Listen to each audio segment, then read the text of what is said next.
My name is Katrina Whitehead, and I'm researching truth and fiction in image-embedded novels.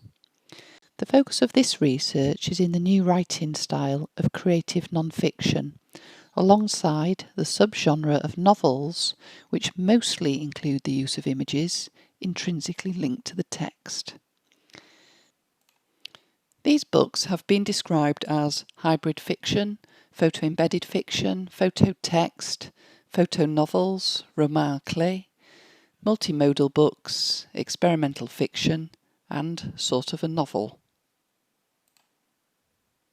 I was originally inspired by one book, Woman's World, written by writer, artist and designer Graham Rawle, who painstakingly spent 5 years cutting out individual letters, words, sentences and punctuation from women's magazines published in the 1960s. Influenced by these magazines, Rawle created a character from that era and wrote the fictional novel born out of the magazine stories he had researched from that period. Delving deeper into the collection of books written by Graham Rawle, I came across another fictional novel whereby he had effectively used the collage technique.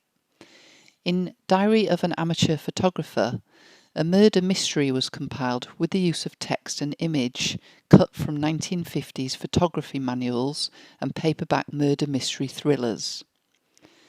The book is in the style of a scrapbook, with sellotape on the front cover and an envelope enclosing a letter on the back page which reveals who done it.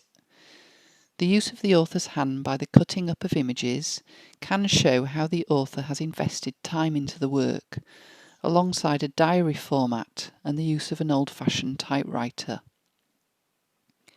This collaging procedure has made the fictional storyline more believable to the reader from the outset of the front cover having physical scraps of sellotape stuck to it, through to the mystery envelope stuck on the inside of the back cover. The photographs used in the book, due to their very nature, ensure that the characters are more believable.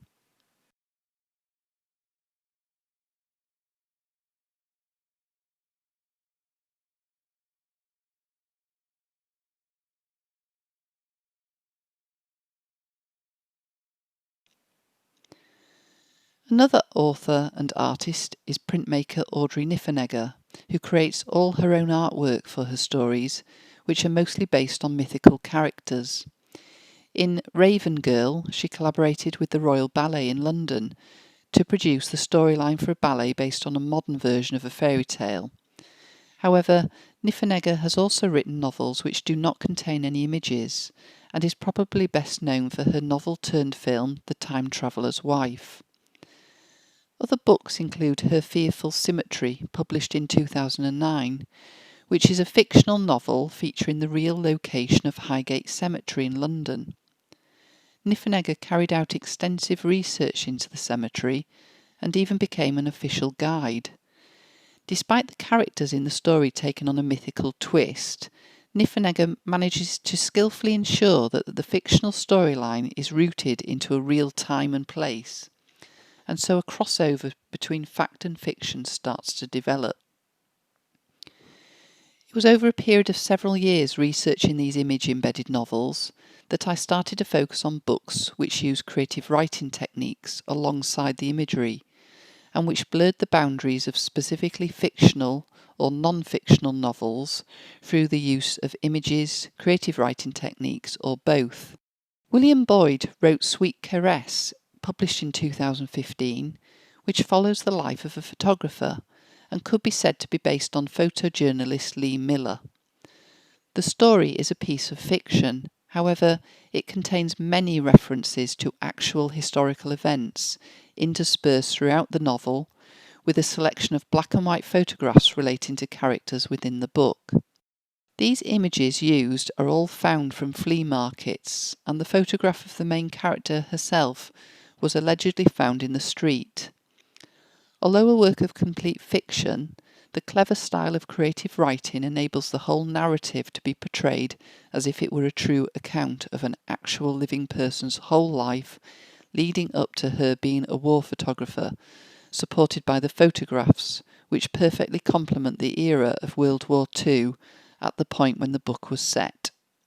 Another series of books which contain found photographs from flea markets are the novels which begin with Miss Peregrine's Home for Peculiar Children. Author Ransom Riggs states that a select few of the images have been slightly altered in post-production. However, in some cases, and due to the unusual nature of the photographs selected, the reader can be left to wonder which images have been altered and which have not, bringing a sense of believability to the fictional storylines. In Time and Again, by the author made famous by his book The Body Snatchers, Jack Finney has produced a story about time travel, made more believable by the use of sketches, illustrations, and documentary photographs interspersed throughout the book, which depict actual events such as the abandoned arm of the Statue of Liberty left lying in Madison Square, or a fire at the World Building in New York.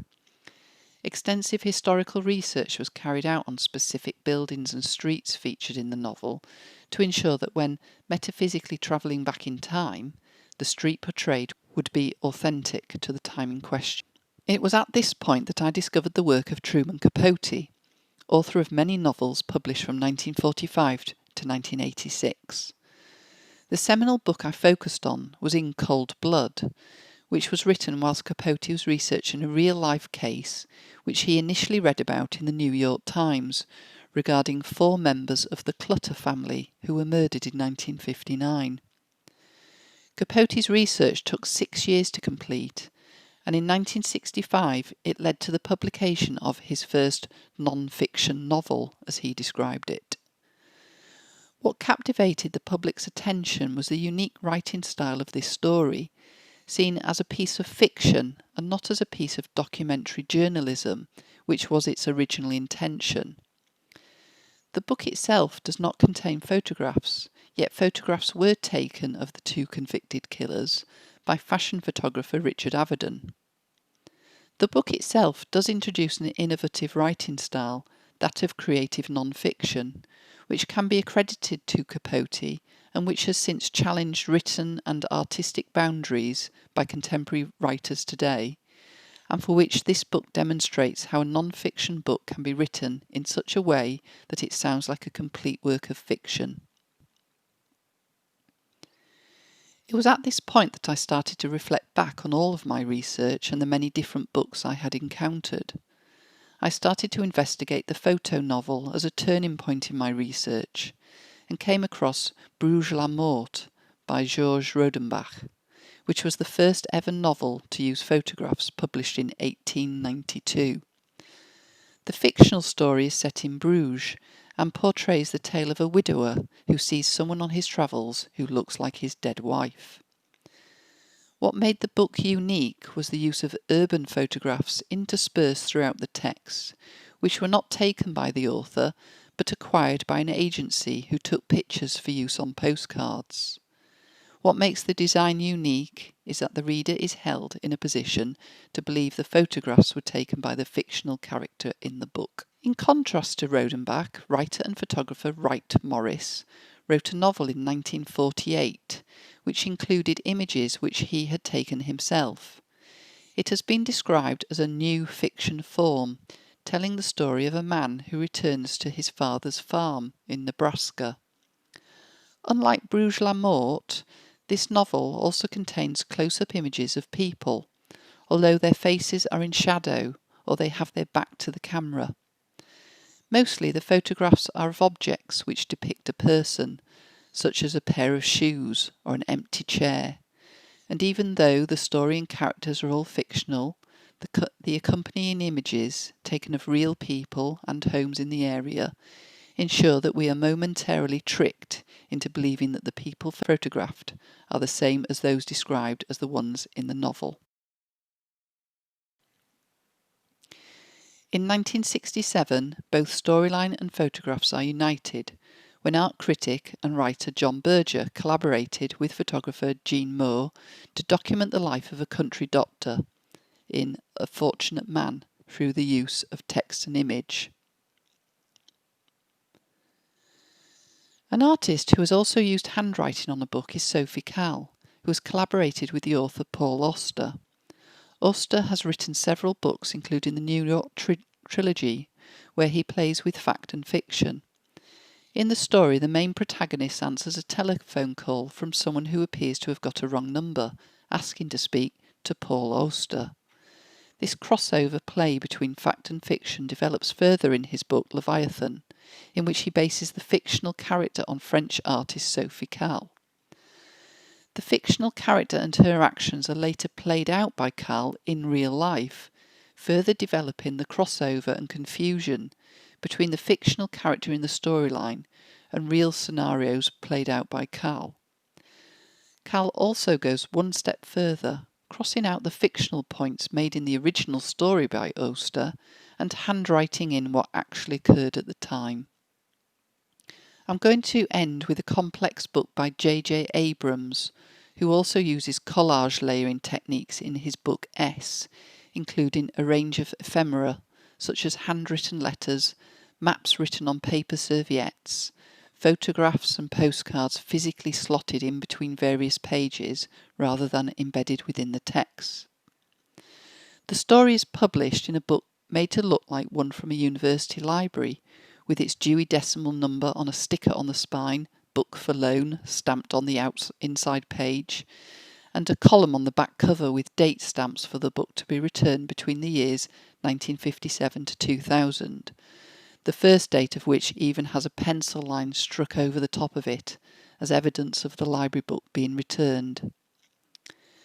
There is a core type story throughout the book, set in the past, and based around a character who has lost his memory and is on a journey to discover his own identity.